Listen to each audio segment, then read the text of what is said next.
चलिए एक बार फिर से आप सभी को स्वागत है हमारे YouTube चैनल एजुकेशन सेंटर पे। तो आप सभी को पता होगा कि एजुकेशन सेंटर पर हर क्लास की वीडियो जो है अपलोड की जाती है, जो आपको किसी परीक्षा के लिए काफ़ी महत्वपूर्ण साबित होगा।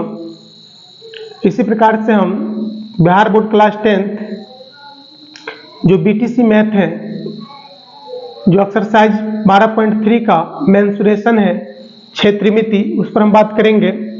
और इसका जो फर्स्ट क्वेश्चन है उस पर हम बात करेंगे। आपके पास बुक होंगे तो आप उसे खोलकर जरूर देखें। जो 12.3 का जो क्वेश्चन नंबर फर्स्ट है, जो इस प्रकार की आकृति आपको एट द बोर्ड दिखता होगा और आपकी किताब में भी आकृति दिखाई देता होगा। तो इसी प्रकार से हम बात करेंगे आकृति पर। तो इस प्रकार की आकृति दिया गया है, जो एक सर्कल है, एक वृत्त है और वृत्त के अंदर जो है एक समकोण त्रिभुज की रचना किया गया है। जैसा कि आप देखते होंगे एट द बोर्ड, यहां दिया गया है Q, यहां दिया गया है P और यहां दिया गया R, और ये मध्य यानी बीच सेंटर पर जो है, मेन सेंटर पर जो है ये O है, यानी ये केंद्र है, यानी केंद्र है O। तो आप समझेंगे पहले इस फिगर के माध्यम से कि प्रश्न कहता क्या है। तो ये पूरा एक वृत्त है, जो सर्कल हम इसको अंग्रेजी में कहते हैं, और इसके अंदर एक समकोण ट्रायंगल की रचना की गई है। जो समकोण ट्रायंगल जो है, बात करें तो P, Q और R है। P, Q, R एक समकोण जो है त्रिभुज है, जहां पर आप यहां ध्यान देंगे 90 डिग्री का कोण यहां पर बनाता है, ये 90 डिग्री का कोण बनाता है। तो आप ध्यान देंगे कि जब 90 डिग्री का कोण यहां बनेगा तो उसके सामने वाला हमेशा जो होता है वो हाइपोटेन्यूस होता है, वो H होता है।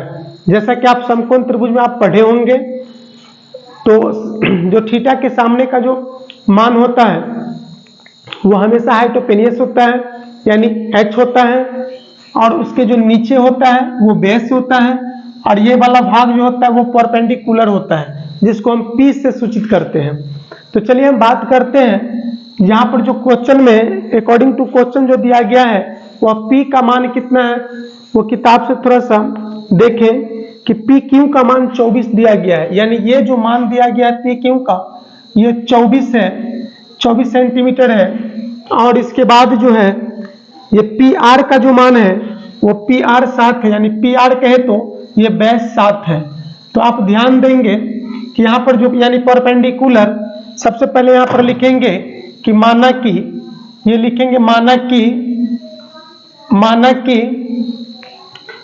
कि जो लिखेंगे वृत्त में, यानी समकोण त्रिभुज, एक समकोण त्रिभुज जो है PQR एक समकोण त्रिभुज है, PQR एक समकोण त्रिभुज है, समकोण त्रिभुज है, जिसमें P = जो दिया गया है इसको हम परपेंडिकुलर मानेंगे, तो ये 24 सेंटीमीटर दिया गया है। और उसके बाद अगर हम बात कर लें तो B = जो यहां दिया गया वो 7 सेंटीमीटर है, यानी बेस 7 सेंटीमीटर है। फिर इसके बाद अगर जब आपको यहां देखें, जब परपेंडिकुलर दिया हो और B भी दिया हो, यानी P का मान दिया हो, लंब का मान दिया हो, B का मान दिया हो, बेस का मान दिया हो, आधार का मान दिया हो, यानी अगर इस सब बात दिया हो तो आप यहाँ पर जो है बाकी क्या आप उसको निकालें। तो यहाँ पर H का मान करा निकालने के लिए, तो H जो होता है हाइपोटेन्यूस होता है, उसी को हम हिंदी में कर्ण कहते हैं। तो आप कर्ण बराबर फॉर्मूला लगाएंगे, लंब स्क्वायर जोड़ आधार स्क्वायर का, जो पाइथागोरस प्रमेय से आप कई बार पढ़ चुके होंगे, इससे पूर्व क्लास में या पूर्व कक्षा में कई बार पढ़े होंगे। तो यहाँ पर हम बात करेंगे, या तो कर्ण स्क्वायर बराबर फॉर्मूला लिखें, या तो आप H बराबर फॉर्मूला लिखें। H बराबर जब फॉर्मूला लिखेंगे तो √100 जो होता है वो PK² + BK² ये फॉर्मूला होता है। और ये फॉर्मूला से आप पूर्व परिचित कई बार होंगे, यानी ये फॉर्मूला आपको कई क्वेश्चन में देखने को मिला होगा बनाने समय। तो P का जो मान यहाँ पर दिया गया है वो यह 24 है और इसका स्क्वायर है, तो आप इसका भी स्क्वायर करें और प्लस यहाँ पर प्लस है तो प्लस देंगे। और B जो है B स्क्वायर, B का मान 7 है तो यहाँ पर आप 7 का स्क्वायर करें। आप यहाँ पर इसका स्क्वायर है तो आप 24 का स्क्वायर, तो 24 को 24 से गुना करेंगे तो यहाँ पर जो है 576 यानी 576 होगा। फिर प्लस है तो प्लस 7 का स्क्वायर है तो आप 49 लिखेंगे और इस दोनों को आप ऐड करेंगे यानी जोड़ेंगे तो आपको 625 यानी 625 यहाँ पर आएगा। और जब इसको आप वर्गमूल करेंगे तो यहाँ पर 25 गुने 25 होगा यानी एक इसके बाहर निकलेगा रूट से। रूट से जब निकालने का जो नियम होता है वो एक जोड़ा में से आप एक जो है बाहर करेंगे। तो यहाँ पर जो इसका वर्गमूल 25 सेंटीमीटर हुआ। तो आप ये समझे कि 25 क्या निकला, तो ये H निकला हाइटोपेनियस, ये H निकला यानी कर्ण निकला, कर्ण, इसी को हम हिंदी में कर्ण कहते हैं। तो ये हाइटोपेनियस जब आपको 25 निकला तो आप एक चीज ध्यान रखेंगे, ये यहां से Q से R निकला 25, तो आप ध्यान यहां पर देंगे कि जब Q से R अगर 25 निकला, Q से R अगर 25 निकला, QR बराबर 25 सेंटीमीटर, तो आप ध्यान देंगे कि QR जो है एक व्यास है, QR एक व्यास है क्योंकि एक वृत्त का जो पूरा होता है वह व्यास होता है और वो केंद्र के आधा से जो होता है वह त्रिज्या रेडियस होता है। तो आप इसे व्यास मानेंगे तो व्यास इक्वल टू जो D होगा, डायमीटर्स जो हो जाएगा इसका कितना हो जाएगा 25 सेंटीमीटर हो जाएगा, यहाँ पर 25 सेंटीमीटर। जब आपको डायमीटर्स दिया हो, D का वैल्यू अगर दिया हो, व्यास अगर दिया हो, तो आप रेडियस उसको पता करेंगे। तो रेडियस इक्वल टू जो होता है R इक्वल टू होता है D/2 का फॉर्मूला होता है। तो R बराबर 25 दिया है तो आप यहाँ पर या तो 25 लिखें और बाई 2 लिखें, यानी 25/2 सेंटीमीटर इसका जो हो गया वह त्रिज्या का मान हो गया, यानी त्रिज्या, ये त्रिज्या का मान हो गया 25/2 cm। तो आप यहाँ पर ध्यान देंगे कि एक समकोण त्रिभुज है और ये आधा भाग जो है ये अर्धवृत्त है। तो आप यहाँ पर अर्धवृत्त का क्षेत्रफल निकालें, ये अर्धवृत्त का क्षेत्रफल निकालें और अर्धवृत्त के बाद जो एक समकोण त्रिभुज है फिर समकोण त्रिभुज का क्षेत्रफल निकालें। तो यहाँ पर लिखेंगे कि इसीलिए अर्धवृत्त का क्षेत्रफल, आप ध्यान देंगे कि इतना काम आखिर करने को क्यों पड़ा, तो आप ध्यान देंगे क्योंकि अर्धवृत्त का क्षेत्रफल जो होता है वह पाई आर स्क्वायर होता है और जब भी पाई आर स्क्वायर में आर का वैल्यू आपको पता रहेगा तभी आप जो अर्धवृत्त का क्षेत्रफल का फॉर्मूला को जो है आप वहां पर शूट करेंगे। तो इसीलिए यहाँ पर जो इतना काम जो करना पड़ा है वो रेडियस निकालने के लिए, find the value of radius यानी त्रिज्या ज्ञात करने के लिए जो है आपको इतना काम करना पड़ा है। तो आप अर्धवृत्त का क्षेत्रफल निकालेंगे 1/2 पाई आर स्क्वायर होता है, चूंकि वृत्त का क्षेत्रफल पाई आर स्क्वायर होता है तो अर्धवृत्त का जो होगा वह 1/2 पाई आर स्क्वायर होता है। तो आप इसको देखेंगे यहाँ पर 1/2 का 1/2 होगा और यहाँ पर पाई का मान आपको 22/7 लेना है और यहाँ पर जो आर का मान जो है वो 25/2 का स्क्वायर, तो यहाँ पर 25/2 का जो है स्क्वायर कर देंगे। फिर यहाँ पर 22 का 22 लिखें, यहाँ सॉरी 1/2 का आप 1/2 लिखें और यहाँ पर 22/7 का 22/7 लिखें और 25 का स्क्वायर जो आप करेंगे तो 25 का स्क्वायर आपको 625 देखने को मिलेगा। तो आप 625 लिखें और बट्टा में 2 दूना आप 4 लिखें। उसके बाद आप करें क्या कि आप सभी को गुना कर दें। तो यहाँ पर जो गुना करेंगे तो इससे पहले काट देते हैं, तो यहाँ पर 11 हो जाएगा और बट्टा में 7 चौका 28 हो जाएगा। चूंकि 4 या 7 से ऊपर वाला जो मान कटेगा नहीं तो आप इसको आप बट्टे में लिखे 7 चौका 28 और 625 को आप 11 से जब गुना करेंगे तो फिर यहाँ पर जो प्राप्त संख्या होगा वो यहाँ पर लिखेंगे। तो आपको जो यहाँ पर गुना जो है 11 और 625 जो यहाँ पर शेष बचा, आप 11 और 625 को जब गुना करेंगे तो आपको 6875 यहाँ पर प्राप्त होगा। तो ये जो निकला 6875, ये अर्धवृत्त का क्षेत्रफल यहाँ पर निकल चुका है। अब इसके अंदर सिर्फ अर्धवृत्त तो है नहीं, यहाँ पर 2 काम दिया गया है। इस वृत्त के अंदर एक अर्धवृत्त है और एक समकोण त्रिभुज है। तो आप फिर यहाँ पर पी क्यू आर का फिर क्षेत्रफल निकालेंगे। आप सभी को पता होगा समकोण त्रिभुज पी क्यू आर का क्षेत्रफल जो होता है 1/2 गुने आधार गुने शीर्षलंब होता है या 1/2 गुने आधार गुने ऊंचाई होता है।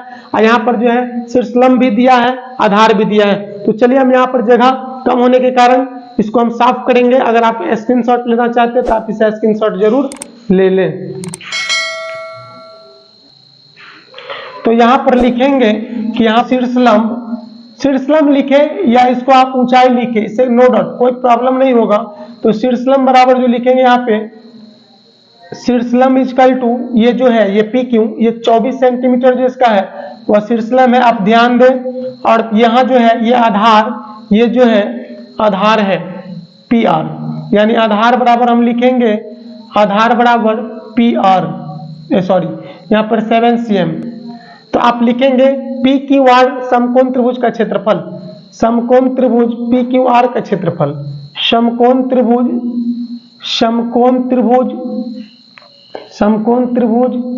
पी क्यू आर का क्षेत्रफल। पी क्यू आर का जो क्षेत्रफल होगा, समकोण त्रिभुज का जो क्षेत्रफल होता है वो 1/2 गुने आधार गुने ऊंचाई होता है। तो आप यहाँ पर लिखे 1/2 गुने आधार गुने ऊंचाई लिखे या शीर्षलंब लिखे, कोनो फर्क नहीं पड़ता है। तो 1/2 का 1/2 गुने आधार कितना, तो यहाँ पर 7 है, तो आप 7 cm लिखे। और यहाँ पर जो इसका शीर्षलंब है वह 24 है, तो आप 24 लिखे। इससे इसको आप काट दे तो 12 दूना 24 होगा, तो यहाँ पर 12 लिखे, यहाँ पर 7 बचा और यहाँ पर गुने 12 बचा। इस दोनों को मल्टीप्लाई करेंगे तो 84 होगा, 84 cm² होगा। फिर इसके आगे हम जो बात करेंगे वो अब हम इसमें कहा जा रहा है छायांकित भाग का क्षेत्रफल। तो आप समझे छायांकित भाग का क्षेत्रफल का जो है तात्पर्य अर्थ ये होता है कि आपका जो मतलब कि दिया गया खाली भाग, वो खाली भाग का क्षेत्रफल ज्ञात करें। तो खाली भाग का क्षेत्रफल ज्ञात करने के लिए यहाँ पर हम लिखेंगे कि छायांकित भाग, इसीलिए लिखेंगे यहाँ पे छायांकित भाग का क्षेत्रफल, छायांकित भाग का क्षेत्रफल, छायांकित भाग का क्षेत्रफल बराबर जो लिखेंगे वहां पर अर्धवृत्त का जो क्षेत्रफल आया था, आप ऐसे लिखे अर्धवृत्त का क्षेत्रफल घटे समकोण त्रिभुज पी क्यू आर का क्षेत्रफल। आप ध्यान देंगे इतना लॉन्ग अगर नहीं बनाना चाहते हैं तो ये डायरेक्टली शॉर्ट तरीका में भी बनेगा। डायरेक्ट आप उसको जो है ये त्रिज्या रेडियस का वैल्यू निकाल करके फर्स्ट टर्म में ही आप इसको सॉल्व कर सकते हैं। वो कैसे, तो आप इस प्रकार से कर सकते हैं जैसे कि वहां पर जो है लिखेंगे छायांकित भाग का क्षेत्रफल बराबर, तो छायांकित भाग का जो क्षेत्रफल हो जाएगा वो अर्धवृत्त का क्षेत्रफल माइनस जो हो जाएगा समकोण त्रिभुज का क्षेत्रफल। ये अर्धवृत्त का क्षेत्रफल लेस देन समकोण त्रिभुज का क्षेत्रफल हो जाएगा। आप डायरेक्ट फार्मूला वहां पर से भी शूट कर सकते हैं, या तो आपकी मर्जी है या आप इसको अलग अलग निकाल करके इस प्रकार से भी सॉल्व कर सकते हैं। दोनों कंडीशन में आपका आंसर सेम टू सेम आएगा, इसमें नो प्रॉब्लम नो डाउट। यहाँ पर हम बात करेंगे अर्धवृत्त का जो क्षेत्रफल इससे पहले आया था, का क्षेत्रफल आया है वो 6875 बट्टा वो 28 फर्स्ट कंडीशन में निकल चुका था। दूसरा जो समकोण त्रिभुज का जो क्षेत्रफल आया है वो 84 है, तो आप 84 लिखेंगे। आप ध्यान देंगे कि यहाँ पर बट्टा पर का जो है आप माइनस कर देंगे यानी घटा कर देंगे, तो 28 और एक कैल्शियम लेंगे तो 28 प्राप्त होगा। और 28 को इसमें भाग देंगे तो एक बार में, तो आप 6875 का लिखेंगे यहाँ पर 6875 और माइनस 1 को 28 बार में, तो आप 84 को 28 से गुना करेंगे तो 2300, जो गुना हम कर लेते कहीं साइड में, 84 को 28 से, तो 8 चौक 32 के 2 हासिल 3 होगा, 8 8 64 और 3 67 होगा, 4 दूना 8 और 8 दूना 16 होगा, 2 8 7 15 का 5 हासिल 1, 6 6 12 13 और 6 6 12 13 का 3 हासिल 1 यानी 2352 होगा ये गुना। तो आप यहाँ पर 2352 लिखें। और जब आप इसको घटाएंगे तो 6875 में से घटा देंगे इसको, 6875 में से आप इसको घटा देंगे 2352 को, तो 5 में से 2 गया 3 और 7 में से 5 जाएगा तो 2 हो जाएगा, 8 में से 3 गया 5 हो जाएगा, यहाँ पर 4523 बट्टा 28 हो जाएगा। इसका जो आंसर छायांकित भाग का क्षेत्रफल 4523 बट्टा 28 cm² इसका जो आंसर हो जाएगा वह छायांकित भाग का क्षेत्रफल होगा। आई होप आप सभी को समझ में आ गया होगा, और अगर आपको अच्छा लगे तो आप जितने भी क्लास 10th से जो जुड़े हुए स्टूडेंट्स हैं या क्लास 10th में जो प्रवेश करने वाले स्टूडेंट हैं उनके पास तक आप जरूर पहुंचाएं, और अच्छा लगे तो इन्हें लाइक और सब्सक्राइब और एक दूसरे तक शेयर जरूर करें, ताकि कमजोर से कमजोर ये बच्चा जो है बिहार बोर्ड क्लास 10th में वह बेहतर अंक के साथ वो अपना पास करे।